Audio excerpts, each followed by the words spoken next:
Well, guys, today we're going to be reacting to a scary video. That's right, we are back with these videos. Our camera didn't work. So we are going to watching MJV's animations. Now we can't get started without subscribing and liking. Make sure to like and subscribe to this thing. Right. Okay. Let's preface this story by stating that I've had my fair share of encounters with creepy. Goofy. This situation, however, scared the literal life out of me. It's the first time I genuinely felt like my life was in danger. My husband and I had to drive 17 hours last week to North Carolina for a wedding. I don't care. It was a very tiring week, and we basically spent the entire time rushing from one family gathering to another. We were staying in a motel for the first time we were there. We had already been at this motel for a few days, but it's not the day of the actual wedding roll around. Okay, hold on. What the freak? What the heck is that? Wedding was hectic. We rushed to return. It was brutally hot outside, and I decided to do my hair and makeup in just my underwear, so I wouldn't be sweating in my nice dress the whole time. Okay, sorry for this, but it is cold outside. It is snowing. No, it's not. It's just ice out there. It's icing. It's ice. So, how are you outside in your underwear? And before we get going more deep into the story, oh crap. Hey, yo, can you close the door? Make sure to subscribe. We're at 35. Chef 35. Yes, please. Thank you for the support. Yes, thank you for your support. This motel was laid out. It's secret. Sorry about this, guys. He's going to close the door because our cousin decided not to. And also reacting to its scary animation. So, yeah. So far, bad because she's in her underwear. Small open area of the room, with a toilet and shower in another room, so anyone walking by our room window could see me standing in the mirror. However, I did have the curtains closed. These curtains were a little bit sheer, so you could technically see the shadow of someone walking by on the outside, and you could see maybe the silhouette of me inside the room. I was curling my hair in the mirror when I noticed the silhouette of a man walking by my room window. As he's passing my window, I see him stop and start trying to look into my window. At first, I thought it was my husband trying to see if I was ready, so I paid no mind to it. The longer the guy stood there, bobbing his head around, trying to get a better look through the curtains, I began to realize it was not my husband, because obviously, why wouldn't he just come in? I'm starting to get a little freaked out. Before I could do anything, though, I watched as this guy starts to go for my room door. My utter shock and horror came when he was actually able to open the door and walked right inside. Oh, Before my husband left, he forgot to pull the door shut all the way, until it clicked into its lock. He was very upset at himself when he told me this later. So now I am face to face with this man, and I'm in my underwear, no less. He was at least 6 feet tall, and standing in my room. I thought to myself, this is it. He's going to attack you. It's a very scary realization I have. I also thought to myself, he's going to have to burn his eye sockets out with his curling iron if he wants to survive. A few seconds, probably only a second or two, but it felt longer. He just stood there staring at me like I was a piece of meat. He was starving, ready to pounce on me like prey. He then began to smile the most evil-looking toothy grin I've ever seen. why he built like Something under his breath. I really couldn't make out what he was saying completely. Didn't make out the words. Pretty lady, come here. I don't know if it was a fight or flight response, but I suddenly got pissed. I charged towards him, ready to strike him with my hot curling iron. I screamed as loud as I could. Get the heck out of here. It must have startled him because he jumped back out onto the balcony of the motel. he looked scared. So this is my chance, and I ran for the door. Scared him. I luckily was able to get to the door and slam it shut before he was about to make his second attempt at entering inside. I immediately collapsed on the floor, sobbing. I was literally too scared to move from that spot until my husband came back about 15 minutes later. I told him the whole thing, and he was freaked out. He initially wanted to find the guy so he could beat the shit out of him. I refused to let him leave my side. He must have apologized at least 1,000 times during the rest of our trip for not making sure that the door was locked before leaving. I told him that the day, that whole trip really, was so rushed I could see how it happened. We went to the motel management and told them the story as well. And the police were obviously called and gave them a description of the guy so you could see if it was someone who was staying in the motel. After going around to the few motel occupants, they said no one matched his description and concluded that he wasn't staying there. Obviously, we were late to the wedding that day, and the whole experience just ruined what should have been a happy time. We planned on staying another day before our long drive home, but we both just wanted out of there as soon as possible. We skipped most of the reception, went back to the motel, packed up, and left. I'm usually so vigilant with locking my doors, especially when I'm home alone. Just goes to show you, all it takes is that one time for you to forget to check your locks. And that certain unwanted guest is inviting themselves in. That was Slap steer. that was Brian the scary, brother. No, I would have just scared him. I would have shoved the hot iron in his eye. No, I would have pushed him off the balcony. I don't care. What if he just realized that, that you forgot your candy and, wanted to give you, Reese's Pieces? If a creepy man like that who didn't brush his teeth for 5 years, I am not gonna do that. Oh, did you see that guy? Okay, we're gonna watch not one, but That's 6 creepy true stories. Yeah, 6 more. Went on this great American road trip, trying to ski in as many states as possible in the month that we had taken off from work. We We need did that a lot of here. skiing, and a lot of driving, and even a lot of sleeping in various couches, truck stops, and of course, in motels. Most motels were fine. Some had great free breakfasts, and some had dirty hot tubs that left us scrubbing ourselves in the shower and joking about getting pregnant from the water. Some had weird stains that we tried to not think about. Some were spotless but cold, and a few were amazing. But only one was terrifying. We stopped at the motel around 10:30 after a long day of skiing, followed by a good 6 hours of driving. We were tired and sore and ready for bed. We had made some wrong turns, and we were not exactly sure where we were. We didn't want to use our data on our Canadian phone, so we were navigating old school with a map. It was mildly unsuccessful. We were pretty sure we had a few hours of driving into the next town. We were not looking forward to it. So when we saw the glorious neon sign that blinked motel and vacancy at us, we didn't need to say anything. We both knew that was where we were staying for the night. As we pulled into the front of the office, I thought we were the only people staying there. I told myself that it wasn't creepy. We were stopping close to a summer tourist spot midwinter. Of course, there would be an excess of rooms. In fact, maybe we should have considered ourselves lucky that they were open at all. It was definitely not creepy. We entered the office, and the shrill little bell announced our entry to the world. We waited for someone to come to the front desk. Then we waited a bit longer. We shared looks with lifted eyebrows and tapped our fingers impatiently on the desk. Hello? Allie called out in silence. Somebody here? We waited for a few more minutes, and the door behind the counter slowly opened. An old man poked his head out, spotted us, and his face split into a wide grin. Guests, he said. I thought I heard something, but I told myself it was just my imagination. Just my imagination. You don't get a lot of visitors around this time. And 2 beautiful young ladies, too. I'm so sorry I kept you waiting. Just couldn't believe that I had such luck.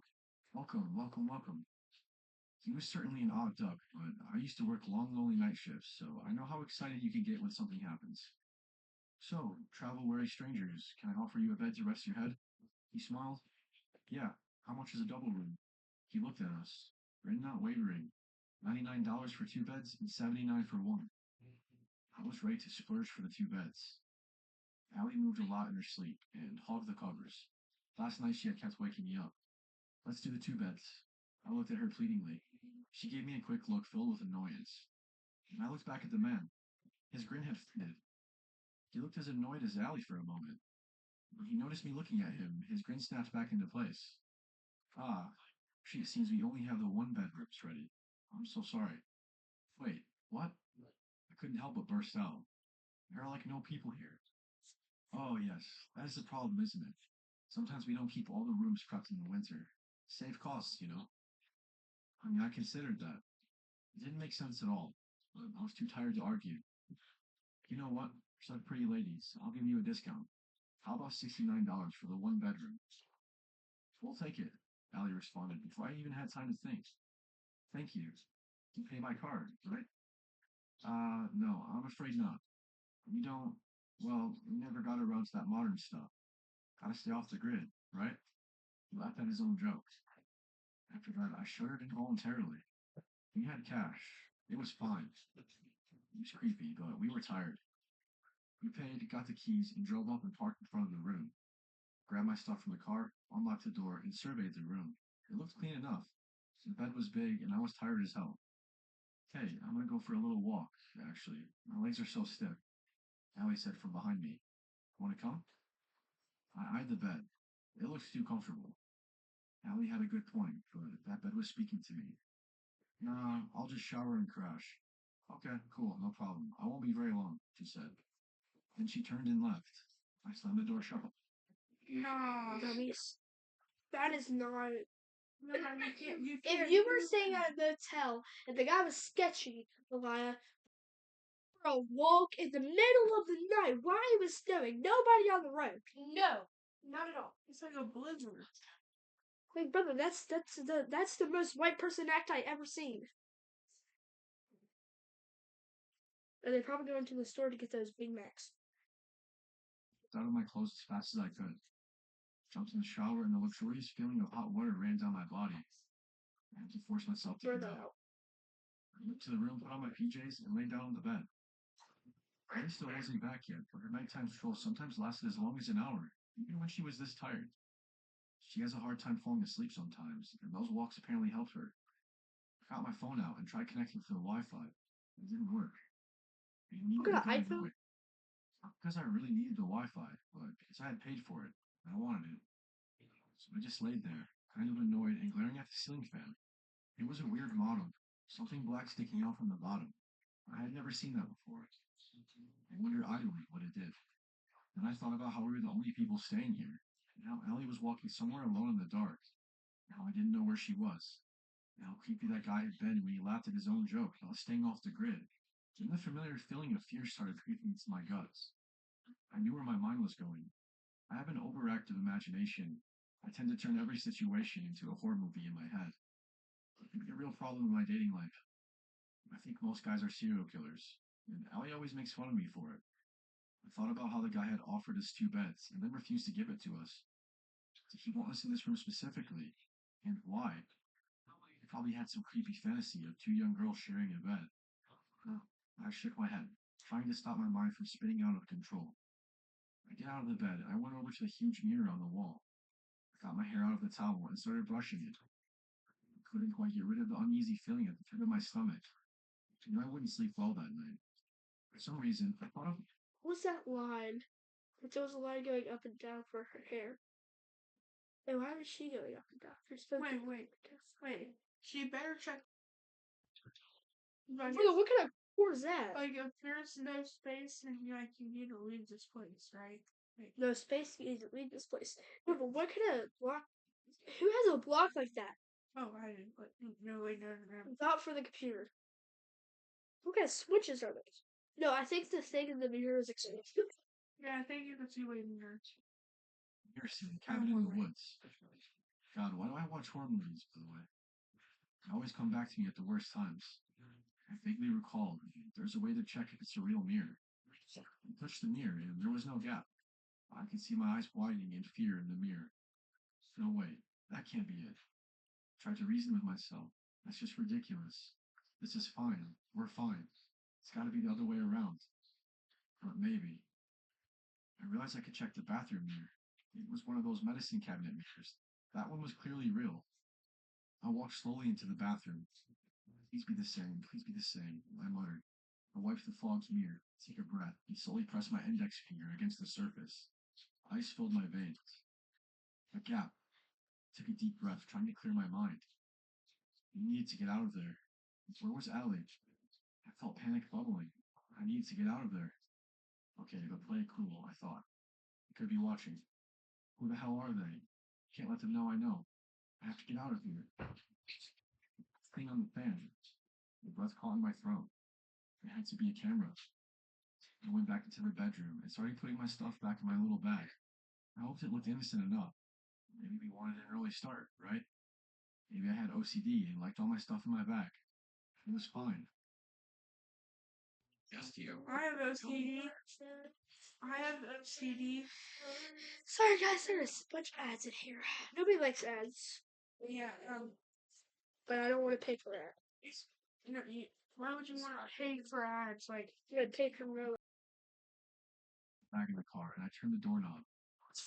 Yeah. I tried to stay calm and to not panic. They could be watching. Maybe it was jammed. Tried the handle again. Nothing. I used all my force. Nothing.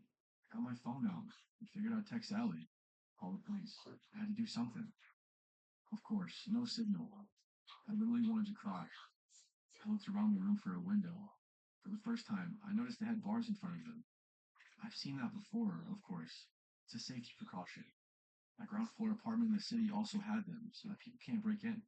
I never before considered that they also very effectively stop people from breaking out, though, as well. I figured the door must unlock from the outside only. Once you're in the room, you're stuck there. And all of my hopes on that idea. Allie would come back, unlock the door, and we'd get out of there. The next 10 minutes were the longest of my life. I kept trying to come up with a plan, or something. My mind was drowning in adrenaline. Finally, I heard footsteps outside. Allie was back. I got up, standing right next to the door. She put the key in the lock, turned it, and it opened. Allie, get in the car right now, said as I pushed her out of the room. What? Why? There's a camera in the room, says I pushed her back. Her eyes went wide, and she immediately obliged. I unlocked the car, threw my bag in the back, and we both jumped in. The door to the adjacent room bursted open, and the old man came running out. He slammed his hands on the hood as if he was trying to hold us back with his bare hands. We both screamed as I skidded out of there. Even in my panic, I could see several shapes behind him in the room. He had not been alone. Just kept driving and praying that they weren't following us. We have to call the police, Allie said after an hour of driving. We have to. I agreed. She used her precious data to find the number of the local sheriff's office and called them up. I only heard half of the conversation. Hey, I want to report an almost crime. I'm sorry. I'm not quite sure. What? No, sir, it's not a joke. We were staying at this hotel, and there was a camera in one of those one-way mirrors. I interjected. What? She turned to me. Yeah, tell him. In a one-way mirror. And the door didn't unlock from the inside, she said, looking to me for confirmation. I nodded. There were people in the room behind that mirror, too. Her eyes went wide in fear as she repeated the information. Then she described the location of the motel. Yes. No, she sounded uncertain. You've been skiing, she frowned. Yeah? No, that's fine. We'd rather not. I looked at her quizzically. No, really, we're already out of state. We just wanted to let you know. Then she abruptly hung up. What was that? I asked. I don't know. He wanted us to come back and give a statement. Shouldn't we? I asked. She didn't say anything for a little while. I don't know. I got a really bad vibe. Let's not, please. It's small town American sheriff's station. It's likely totally how you die in horror movies. We're not in a horror movie, though. Are you sure? I shrugged. I wasn't really stoked on the idea of going back either. Frankly, I was still worried that they were following us. I didn't want to get pushed off the road by some psycho hillbilly motel manager. We had told the police. We had done our part. Or so I thought. Yesterday, there was a story in the news about 3 young girls going missing. They were road tripping in that area. Never made it back to Seattle. I can't help but wonder if they stopped at that same motel. I also can't help but wonder what would have happened if Allie didn't take that walk. We both got locked in that room. What the people in the other room expected. What were they going to do? If they just watch, or if... Okay, so the thing that Allie took a walk outside in the plane. Well, actually, it's a good thing that the other with them. Because or else they would both not know anything. And they wouldn't have had their stuff. Yeah. That's what I was thinking about. And when they walked in, they would of course have closed the door. Well, now I got 4 more. Now, next time me and Ryan go to a motel, Ryan, you're taking a walk outside the lane. We're never gonna do both. Well, then I'm going out. I'm going to go outside. I could have been that missing person story. Talking to my mom on Stay with us. for the shady encounter my brother got. I was 8 years old. That double chin is crazy. Phil got a good shot right at the other guy. Hey now, my entire family moved from San Diego County. It's the middle of nowhere in freaking Colorado. After less than 2 years of being there and having to put up with ridiculous weather, Will's brother decided he finally had enough. Some guy's GED packed all his things in his crappy car, left his fares behind for us to take care of since they're illegal in California, and headed west to move in with a friend. At least he tried to. Didn't even make it 5 hours before his car completely died. He couldn't handle driving through the Rockies. He was stranded in a tiny podunk town after dark, and his car got towed to a garage, while the tow truck driver offered to drive him to a cheap but nice motel. Spend the night since we couldn't come get him until the next day. They passed by a Motel 6 or some other chain motel like that.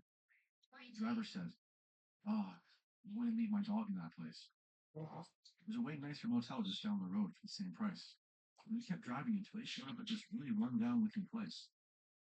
My brother thought it looked pretty bad, but he's kind of a shy and non-confrontational person. Plus, he's scrawny and completely unintimidating. So he didn't say anything, he just thanks the guy. Couldn't see that night, but when my mom and I got there the next day, we realized just how weird this place was. It had a big pool right smack dab in the middle of the parking lot. It was drained dry and looked like it had never been used. The entire family that owned the motel, mom, dad, Molly, and son, sat on plastic lawn chairs in between the pool and the building that the front desk was in, facing the motel rooms, literally all day long. We saw the inside of his room. The bathroom had a small window, which isn't unusual, but it was only 2 feet off the ground, and next to the toilet, nothing covering it or obstructing the views of anyone using the toilet. That is exactly what happened in Ruins, Florida.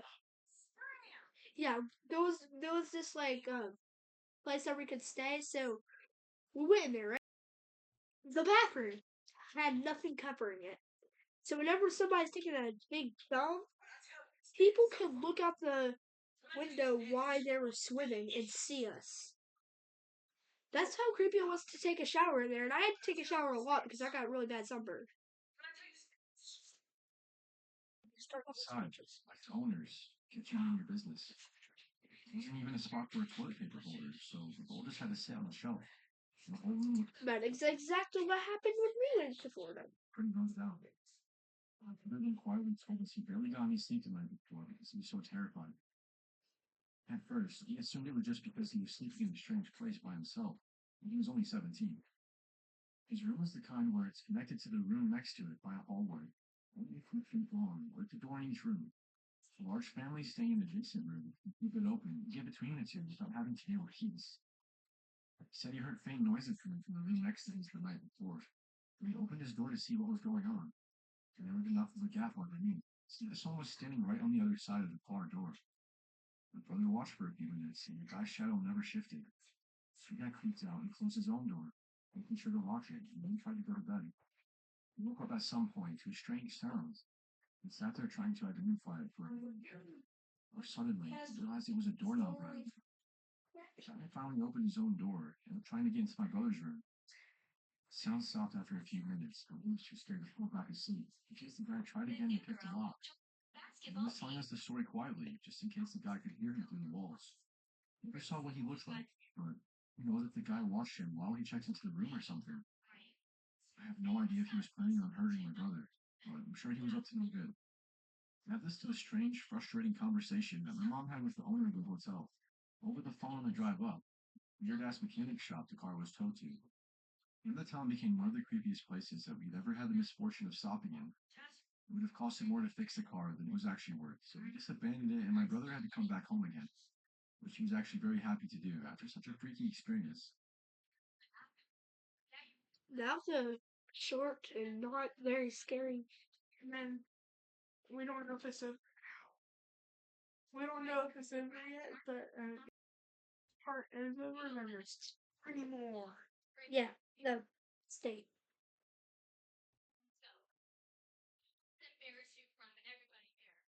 It's paused. So this happened a little over 2 years ago now, and I wanted to post it somewhere. I've Just never- look back on it and never forget the lesson that I learned. Disclaimer. Yes, this is real, but I wish it wasn't. It was 2016. I started a new job at a motel. It was low pay, but I needed an office job. One of my friends, Michael, got me this job. For a few days, I did training with the owner in the mornings. Oh my gosh. For 2 nights, Michael trained. My job was 11 p.m. to 7 a.m. Nothing exciting, just checking guests in and doing paperwork. My boss, however, the owner, went away with his wife on vacation for a week, which is attributed to the swift training I had to endure. So it was my first night alone on the night shift. There was a monitor with security cameras around the motel's property and large glass windows all around the office building with a glass door. There was no night window. Most motels have. It was fairly early in the night. At about 1 a.m., I was just doing my normal checking paperwork. A man walks in and asks if we have any rooms available. Usually, if someone is sketchy, my boss has me lie and say no. He seems normal at the moment. Without hesitation, I said yes, of course. Just for one? He replies yes. So I begin creating a reservation on the computer. And I notice he starts swatting the air, making spitting noises, as if he's being surrounded by flies. I tried to ignore it. As far as I was convinced it wasn't my business. So I tried to check into the room quickly as possible. On his way. At this point in time, I could be described as very timid. I had a lot going on in my personal life at the time. So you can all understand my reaction to what happens next. The man comes back from his room and slams his hand on the glass door and causes me to jump. Absolutely frightened to the bone, I look up to see him just staring at me. He cracks the door and puts his head through and says, "I can't get into my room. Why won't you let me into my room?" And my only defense is trying to be helpful, so I replied, "Maybe there's something wrong with your key. Let me give you another one." The look he had in his eyes was inexplicable. I felt like I was in absolute danger. I handed him his new key and he went back to his room. I tried texting Michael because he's the one who trained me, though it was the middle of the night and he was asleep. No reply from Michael. I noticed the man trudging down the stairs to come back. I go into absolute panic mode. I run to the back office and lock the door, and I pull out my pocket knife. It's important to keep protection when working at night. Yep. I hear the man in the office yelling, "Hello, hello, why won't you let me into my room? Do you not like me?" He being an absolute idiot, not standing my ground and calling the police when I'm feeling scared. I decide to take the situation on alone. I reply, "Hey, I'm just on the phone. I'll be right out." I then start calling Michael over and over for help. No answer. I decided to take a few deep breaths. He step out of the office. He was not there. He was in the bathroom. I started hearing him talking to himself angrily, saying, "Kill her, kill her." And my heart sank. Still being an idiot and not calling the police, he comes out and I say, "Hey, your key was broken. Let me escort you to your room." He agrees, thankfully. I was wearing a long sleeve sweater, so with my arms down, I was able to hide my knife in my hand while holding it. I began to walk outside. He seemed insistent to walk behind me. We began making our way to the staircase and up towards his room. I was sweating from how nervous I was, continuously looking behind me to make sure he wasn't going to make a move. He stops at a room, and I stop at his room a few doors down. I smile and say, "Oh, that's the wrong room. This is your room here." As it clearly said on the door. The whole time he was going to someone else's room, trying to open the door. I felt bad for him. He ran back to the office and locked the door. Next guest I checked in was a police officer from a few towns away. I felt bad for confiding in them about the guy.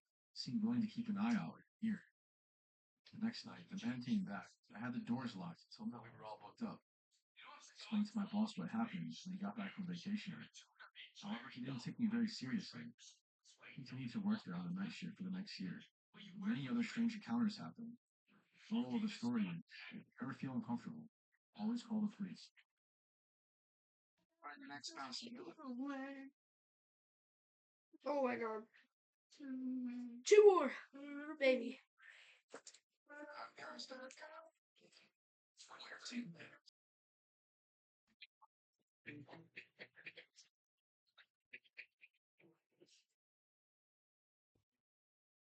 I mean, I feel like I'm way smarter than these people. I've always been a very antisocial person. I've tried my best to grow out of it, but the older I've got, the worse it has become. I have a family that I love dearly and that I'm unbelievably thankful for. Sometimes I just need my space, the time alone to decompress and do what I love. I built a cabin in the Upper Peninsula of Michigan. in the city of Marquette. The cabin is in the middle of the woods, and I go hunting up there, as well as ice fishing. That's mainly how I spend my time there. When I'm not doing that, I'm either cooking or relaxing in the cabin by my fireplace, or drawing. Hey, I have a book. I have a book. I have a book. You better get that mother. Family friendly. Dr. Pepper out. The mother of Dr. Pepper. The mother of Dr. Pepper. Five Nights at Freddy's starring Grease. He's trying to flex. Okay, can we like this? Like, I do lots of light cardio workouts as well. I really do enjoy my time up there alone. those ain't jumping jacks. Those are upping jacks. I miss my family practically the whole time I'm there.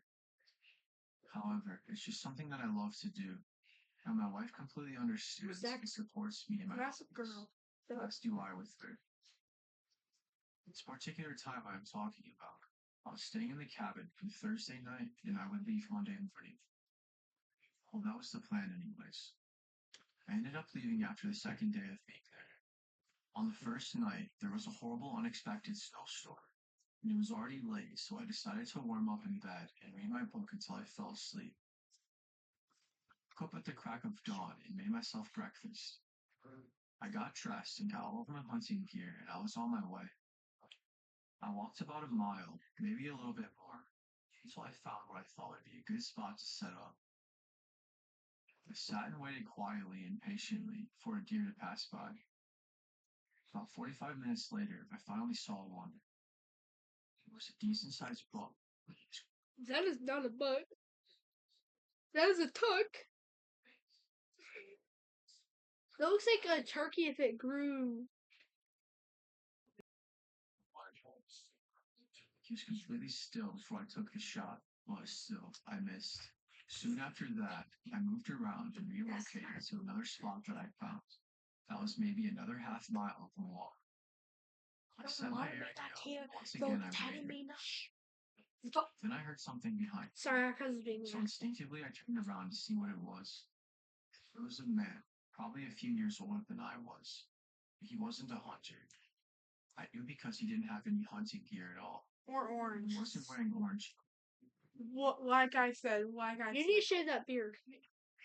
No. Hello? I said, can I help you? No. Yes, thank you, sir. I'm so happy I found someone. My family and I are stranded on the side of the road about 2 miles from here and we're lost. My family is in the far Brantford right now. Then he started asking me for directions, to which I helped him the best I could. Now keep in mind, you don't get very good cell phone service out here, so he couldn't call anybody. He said all he needed was $5 in a gas can, and that his car stalled because he ran out of fuel while he was lost and driving around. Out of the kindness of my heart, I walked him back to my cabin, and I drove him to the nearest gas station and filled up my gas can with about $10 worth of gas, and I gave it to him. I offered to drive him back to his car. He took my offer, so off we were headed towards his car, where his family was supposedly stranded. As we were driving and getting closer to his stranded car, he was being strangely quiet, which gave me a bad feeling and made me feel a bit timid. We finally found his car, and that's when he told me to stop the car and to let him out. It was an old beat-up red Pontiac. Before he got out of the car, he told me to drive away as fast as I could. He told me that the men in the car were going to try and rob me and beat me up. I was so confused because it all happened so quickly, but I took his word for it and drove off. As I drove past the car, I saw 2 other men, one in the driver's seat and the other in the front passenger seat. They both had ski masks. Oh, we got the Megamind second. Look at that Megamind. Yeah, Megamind, but a little brain. Near the rock. No. And one of them had what looked like to be a crowbar. I'm sure they had other weapons as well. I wasn't sure if the whole plan was to rob me Knew that maybe he started to feel bad for me and changed his mind. And that was his way of saving me from getting jumped and robbed, or whatever the hell is going on. Oh, It's kind of what I feel like happened. Maybe they really did need gas, but I think the man that I helped out, he never told me his name, by the way, was originally trying to set me up to get robbed. Maybe it was because I had a damn rifle with me and he got cold feet about the situation. I have no idea. I didn't know what to do. I obviously couldn't trust that guy enough that he wouldn't spill to them where my cabin was, which was where I was staying for the time being. I felt my safety was definitely at stake, so I packed my things and left to go home early. I left about an hour after that one incident. Honestly, the worst part about this day was I came home to find my wife cheating on me with another man. ah, I didn't want to tell my wife that I was coming home early. I'm glad I didn't, because I probably never would have found out she was being unfaithful and having an affair. We're divorced now, and I live alone. I'm supposed to be going to the Upper Peninsula this year again. I'm probably going to bring a friend with me this time because of what happened last time.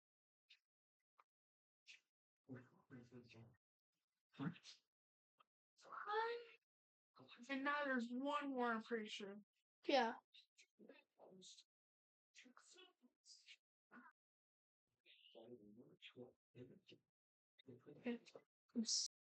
Backstory to my living situation. I was about 10, possibly 11, when my mom found a job working as a live-in to a quaint little motel in the middle of my town. Took the job, packed up and left my childhood home. First moved in, it was a disaster. Rules everywhere, and certain parts of the house smelled weird. We later learned because the old manager, Steve, was a drug and his wife was making and dealing meth out of her. A couple months into living there, we just sort of fixed the place up and made it more livable. At this point, Mom was working full time at the desk. We had mostly stayed towards the back of the house. It was an odd setup. The way the front desk when you checked in is laid out was basically in our living room. It was a tiny, cramped room with just a desk on one side and a door on the other, which led to our living room. A lot. And a lot of people decided to just open that door. Yeah, Mario. What do they please? I think I would use whatever video game my brother and I were playing. This has a kid already tricked me out, and part of the motel's bed. Me meth heads came by looking for Steve. We would just walk through the room. I didn't believe my mom, but she said they didn't work or live there. One time, during summer break, back a year or two after we moved in, I decided to stay up all night and play video games. I made a little nest in the living room, and I made myself comfy. It was around 1 in the morning after hours of Skyrim when I started to hear weird noises. Usually, if my mom knew a regular would be late, she would leave a key in an envelope for her. Which, looking back, doesn't seem smart at all. We heard talking, and it sounded like two men speaking a different language. Figured that's what they were doing. We'll leave in a second. They never did. Continued talking for like 10 minutes before I started to hear them pull on the door. First, it was gentle, as if they were just testing. As they continued, it seemed to get more frantic, and I could almost hear grunting. Soon it was full of banging on the door. I was confident that my parents would hear it, but it was all the way in the back of the house. It was about 3 hallways down. So after a minute, I figured I might be screwed, and I was probably going to die. I was a super paranoid kid. The banging stopped, and after a few seconds, I started to hear tapping at the window behind the desk in the house. I saw very clearly, like from behind the curtain. Windows were high up, and looked to be stretching out together. I started to yank on the window, trying to break it open. While he was doing this, I saw movement at the screen door in the kitchen. At this point, I was absolutely shitting myself. I mean, I was petrified. I could see the guy who was at the desk door, now circled around to the screen door, while his buddy was prying at the window. He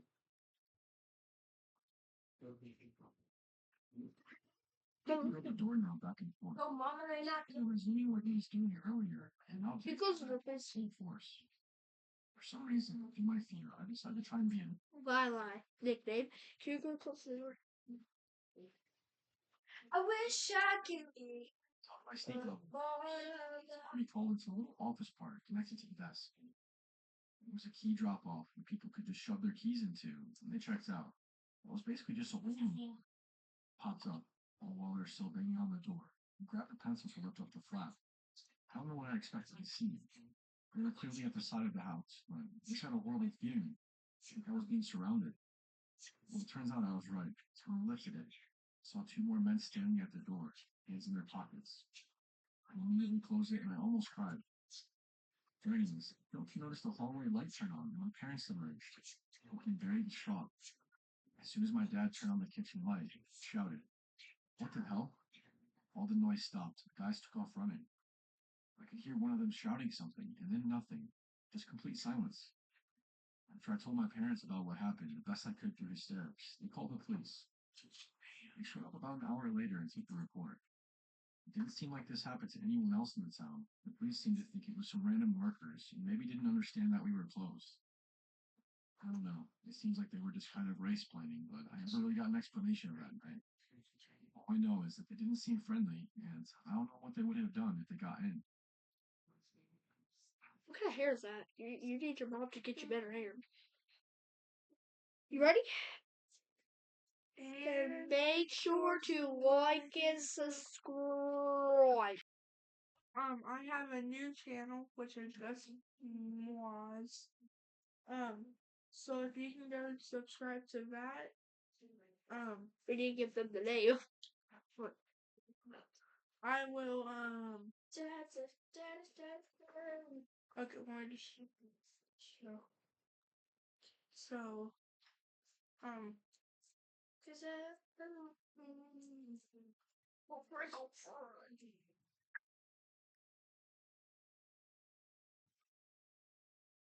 We have not made any videos for that yet.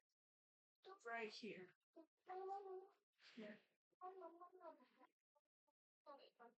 And once again, because Orion wants to flex, make sure to like and subscribe.